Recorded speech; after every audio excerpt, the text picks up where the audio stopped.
What's up, guys? It's Eli, and we're here at 55 with my man Adolfo, and we were talking about some ham sandwiches, going through that. Excuse the screaming in the background, there's always so much going on over here.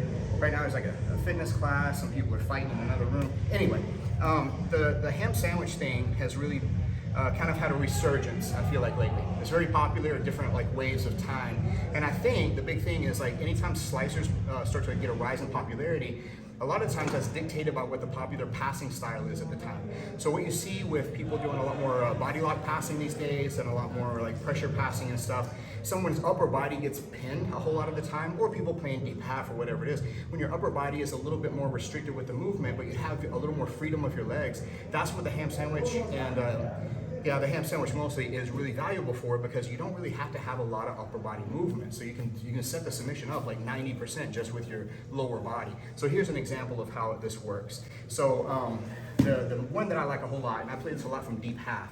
Deep half can come from me instigating off of a knee shield, or me getting into it off of other kind of pass prevention or half guard play. So from here, what I'm looking to do is I'm going to go knee shield inside like this. The powerful thing about knee shield is that I've got this strong frame piercing his chest right here. I've got my feet kind of stacked or locked here in the back, and I'm hooking his bottom leg. So I'm controlling immediately his posture to some degree and not letting him smash me, and then also controlling his hip hinge a little bit as well. This arm over here, my two arms are stopping him from cross-facing me, so this is valuable as well. So I've got a lot of strong frames. Now, if I manipulate the structure by going here, and I'm going to dive inside, and I'm going to try to pull him up and over me. So the result here, a lot of the time, is when I pull him up and over me, if he doesn't want to just get swept directly, he's going to post like this. The next thing he's going to typically look to do is he's going to start correcting his posture and sitting kind of on me here. So his hands now will become free, and he can start trying to attack or counterattack me. So the big important thing for me to do is make sure my arm is hidden or tucked, or at least tight to my body, so he doesn't start scooping for underhooks right away or very easily. The next thing I want to look to do from here, there's different sweeps I can start to look for. This foot here now, I can start to lift and try to scoop my way out and start to look to think about taking his back. But a really good attack from here is going here like this, testing his balance form a little bit. I lift with the back leg, insert the front leg here, and then I'm going to shoot this leg past. So you see now my leg is making this 4 shape. Now watch this here, how I pull his foot back into my hip pocket right over here, this way. So now, once this is pulled back here like this, I figure 4, and now I hug his leg and I squeeze here like that. And that's really awful on his leg here. Now, if he doesn't have to sit here and let me break his leg. He can give into the pressure, which requires him going this way. If he starts to go in with the pressure, it's going to turn into at least a sweep. I can come up to the top and still probably finish the ham sandwich. Or on the way out, he can give me this leg too, which is nice, because now we can turn this into a backside 50-50 style heel hook as well. So this is not only how I can set the position and where it's really effective to go into the ham sandwich and use the ham sandwich as a submission itself, I can also use it as a sweep or a subsequent leg entanglement kind of strategy. So that's one really helpful, good way.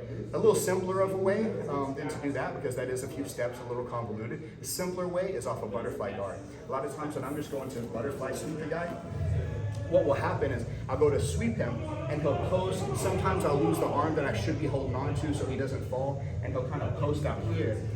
The result of that is this leg is still light because I'm hooking it. So it looks something like this here. So I'm going to start to sweep here this way. So look at how this lifted now his leg. Now, even though I lost this and he's posted out over here, I can still elevate that leg, and it's a little floppy. So the next thing I want to look to do, since this arm failed at holding this arm, then I'm going to shoot this arm for his leg, right? So I reach down between my legs, I pull his foot back into my pocket like we did before, and now again, I'm going to figure 4 my 2 legs, swim inside, and again, if I grab it, hold, and hug around his thigh, I can get the submission possibly, or we get into that same resulting scenario as we did before, where if he doesn't want me to get that submission, he's going to have to let me sweep him or get the other leg. If I sweep and I want to come to the top, which we didn't discuss before, a good way to finish this from the top is to get this top side cradle like this. So I've got a near cradle and I've got the ham sandwich still with my legs. If I just sprawl right now, it's a bad day for Adolfo's leg right there. So that's another way. So off a butterfly sweep or off a deep half guard. If you want a little simpler entry, and something that results in a little bit more like a calf slicer versus a ham sandwich, which I guess is, we should kind of discuss what differentiates the two. Well, like the name implies, a ham sandwich is sandwiching the hamstring, it's slicing into the hamstring, not like a calf slicer that directly goes into the calf. So what happens if it's more of a calf slicer, let's say from turtle position, let's say. So we get here, and I get my near side hook inside. We can go through all the different ways. I've got a lot of videos about how to actually take the back, which will tell you how to start getting these hooks inserted. But let's just assume I have this near hook inserted right now. So my near side leg is this way.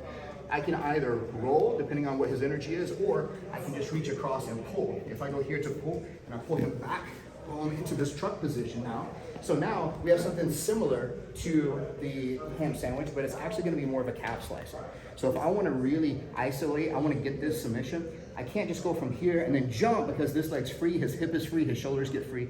So I need to keep this hip on this side isolated. So a good thing I can do is I can open this leg, I can circle and get his foot here tucked underneath my armpit. Once my leg, or his leg is tucked under my armpit and I can hold, I can play here for a second. If I want to get the calf slicer now, I want to reach to the top of the toes. I don't want to reach to the ankle. He's very strong in his quad right here. He can extend the leg. Here, he's not going to extend his leg very easily. So I just need to pull the toes down. At this moment, I can use both hands possibly. I just got to make sure I don't give him my arm in the process and get countered with an arm bar because that would be really stupid, right? But we get here like this, now I've got the calf slicer. And again, the shin is cutting into the calf. So if there's damage to be done on this, it's going to be more tib-fib type stuff versus more hamstring that would go and attack the knee most likely by proximity. So one more that's really cool, I learned this a long time ago, and if we're doing it from like a combat-based style, so like in the guard, he's got this kind of guard set up, I've got my foot inserted inside like this. Sometimes he'll start playing this kind of shallow de la Riva hook here like this, right? Once that shallow de la Riva hook is like this, then from here, if I back toward that leg, and I'm gonna put my hand here, so it looks like I'm exposing my arm a little bit, but not really. And then I'm gonna pass my hand here. So this one, second one has to happen really quickly. I go here, one, this way. I'm gonna tuck my head behind his leg on this side, and as I go to roll through this way here, right?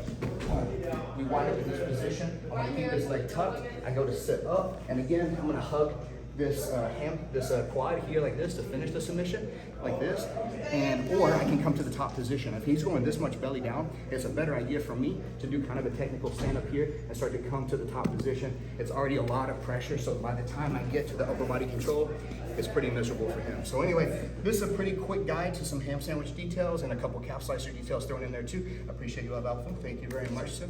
And keep watching Night Jiu-Jitsu channel, like, subscribe, do all that stuff, guys. Appreciate it. Thanks a lot.